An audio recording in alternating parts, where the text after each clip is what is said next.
All right, today we're going to evaluate the JMS PedalMax application for the C8 Corvette.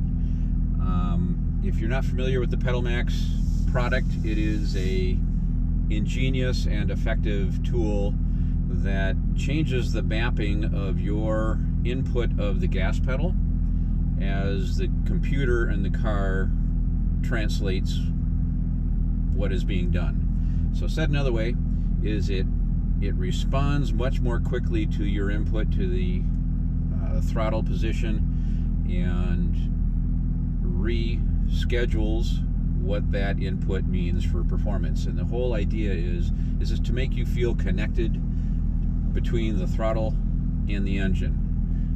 In the old days there was a cable. Today there's no cable, so this is all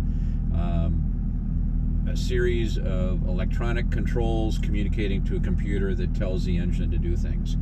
And we're intercepting that signal and conveying it in a more realistic, expected way that a performance driver would expect from their vehicle.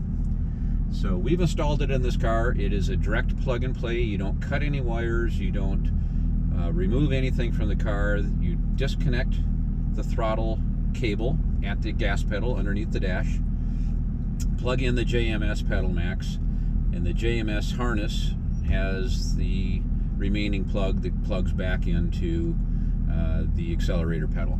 So it goes in line in between the factory harness and pedal, and it takes care of the rest.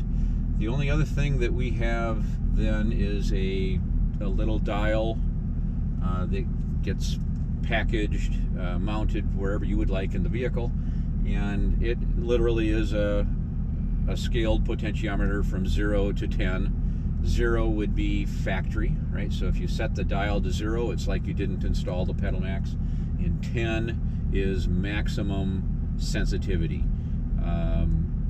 You can adjust that dial to your liking, and most people set the dial once, figure out where they like it, and then that's done. That's how they like to drive the car, so they leave it that way. I end up being right around an 8 or so for my normal performance driving sensitivity, but that's my choice. You get to make yours. Whether this is a Mustang, a Corvette, a Cadillac, a Subaru, it doesn't matter. JMS has a product for all of these vehicles.